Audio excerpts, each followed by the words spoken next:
हरे कृष्णा, राधे राधे। सभी भक्तों को सादर प्रणाम। सभी भक्तों पर माँ लक्ष्मी का आशीर्वाद सदा सर्वदा बना रहे। साथ ही सभी भक्तों को अक्षय तृतीया पर्व की हार्दिक शुभकामनाएं। भक्तों, अक्षय तृतीया हिंदू धर्म में एक महत्वपूर्ण त्यौहार है जो वैशाख मास की शुक्ल पक्ष की तीसरी तिथि को मनाया जाता है। वैसे तो भक्तों, इस तिथि पर बहुत सी पौराणिक घटनाएं घटित हुई थीं। कुछ घटनाओं के बारे में आज मैं आपको इस वीडियो में बताने जा रही हूँ। अक्षय तृतीया का पर्व इसलिए भी बहुत खास है क्योंकि वर्ष में एक बार हमारे आराध्य श्री बांके बिहारी के चरण दर्शन भी अक्षय तृतीया के पर्व पर ही होते हैं, जिनके इतने सुंदर मधुर नेत्र, अद्भुत नेत्र हैं जिनके। जरा कल्पना कीजिए उनके चरण कितने सुंदर होंगे जो सिर्फ वर्ष में एक बार ही अपने चरणों का दर्शन देते हैं भक्तों के लिए। तो भक्तों, अक्षय तृतीया से जुड़ी कुछ पौराणिक घटनाएं मैं आपको इस वीडियो में बता रही हूँ। यह एक पवित्र दिन माना जाता है और कई धार्मिक अनुष्ठान और उत्सव इस दिन किए जाते हैं। सनातन धर्म में अक्षय तृतीया तिथि का विशेष महत्व है।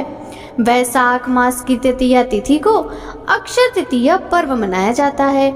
इस पर्व से सनातन धर्म की अनेक कथाएं और घटनाएं जुड़ी हुई हैं। इस पर्व का संबंध जैन धर्म से भी है। यही वजह है कि अक्षय तृतीया को परम कल्याणकारी तिथि माना जाता है। इस तिथि को किए गए पूजा पाठ दान का विशेष फल भी मिलता है।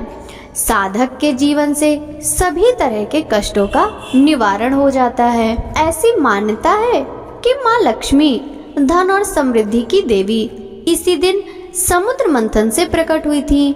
इसी तरह की कुछ और घटनाओं के बारे में मैं आपको बताती हूँ। इस दिन भगवान नारायण, परशुराम जी और हयग्रीव जी का अवतरण हुआ था। भगवान परशुराम भगवान विष्णु के छठे अवतार माने जाते हैं। इनका जन्म अक्षय तृतीया के दिन ही हुआ था। अक्षय तृतीया के दिन ही ब्रह्मा जी के पुत्र अक्षय कुमार का जन्म हुआ। यह विश्वास है कि ब्रह्मा जी के पुत्र अक्षय कुमार का जन्म अक्षय तृतीया को हुआ था। यह लोकप्रिय मिथक भी है। अक्षय तृतीया पर ही रावण के सौतेले भाई कुबेर जी को खजाना मिला। कुबेर को खजाना मिलने का मिथक हमें धन, समृद्धि और संपत्ति के महत्व के बारे में याद दिलाता है। ऐसा भी माना जाता है कि उन्हें देवताओं का खजानेदार बताया गया है, जिन्होंने उन्हें अक्षय तृतीया के दिन यह पद प्रदान किया था। अक्षय तृतीया के दिन सुदामा जी भगवान कृष्ण से द्वारिकापुरी में मिलने गए। यह एक पवित्र दिन माना जाता है और कई धार्मिक अनुष्ठान और उत्सव भी इसी दिन किए जाते हैं। जैन धर्म के प्रथम तीर्थकर ऋषभ देव जी ने व्रत का पारण किया था। कुछ ग्रंथों में यह उल्लेख है कि भगवान ऋषभ देव जी ने एक वर्ष का व्रत फाल्गुन मास की पूर्णिमा को शुरू किया था और वैशाख मास के शुक्ल पक्ष की तृतीया तिथि को पारण किया था। इसी तिथि से महाभारत ग्रंथ की रचना शुरू हुई। महाभारत एक विशाल महाकाव्य है जिसमें 1 लाख से अधिक श्लोक हैं। ऐसा हो सकता है कि महाभारत की रचना अक्षय तृतीया के दिन शुरू हो, लेकिन इस दावे का समर्थन करने के लिए कोई ठोस सबूत भी नहीं है। इसी तिथि से सतयुग और त्रेता युग की शुरुआत हुई थी। हिंदू धर्म में 4 युग माने जाते हैं: सतयुग, त्रेता युग, द्वापर युग और कलयुग। यह विश्वास है कि अक्षय तृतीया के दिन सतयुग और त्रेता युग की शुरुआत हुई थी। द्वापर युग का समापन अक्षय तृतीया की तिथि को हुआ था। कुछ ग्रंथों में यह उल्लेख है कि द्वापर युग का समापन महाभारत युद्ध के बाद हुआ था, जो अक्षय तृतीया के कई दिनों बाद हुआ था। अन्य ग्रंथों में यह भी उल्लेख है कि द्वापर युग का समापन धीरे धीरे हुआ था, यह एक विशिष्ट तिथि पर नहीं। आदि शंकराचार्य जी ने कनकधारा स्त्रोत की रचना की। कनकधारा स्त्रोत की रचना कब और कहाँ हुई, इस बारे में अलग अलग मत है।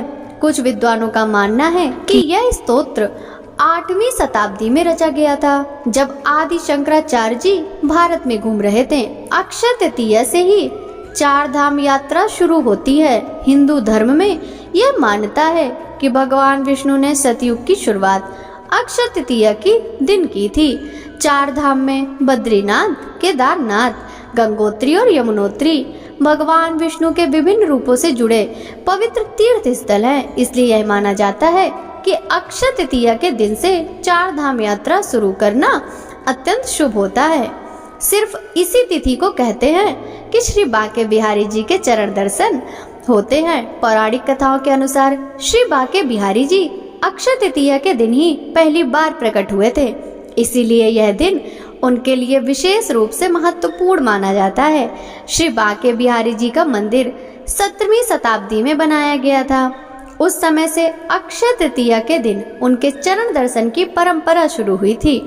अक्षय तृतीया तिथि से इस तरह की घटनाएं विशेष रूप से जुड़ी हैं। यही वजह है कि अक्षय तृतीया तिथि को महापर्व के रूप में मनाया जाता है। इस तिथि को शास्त्रों में विशेष तिथि माना जाता है।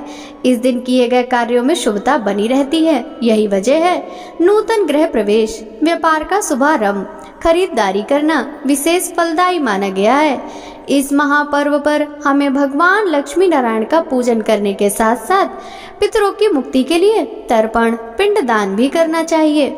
भगवान और पितरों की कृपा से घर परिवार में सुख, शांति, समृद्धि का वास होता है। साथ ही श्री हरि के वैकुंठ लोक में स्थान प्राप्त होता है। भक्तों, प्रेम से बोलिए श्री विष्णु भगवान की जय, माँ लक्ष्मी की जय। आशा करती हूँ कि आपको इस वीडियो से मिली जानकारी अच्छी लगी होगी। वीडियो पसंद आया हो तो अन्य भक्तों के साथ भी शेयर कीजिएगा। हरे कृष्णा, राधे राधे।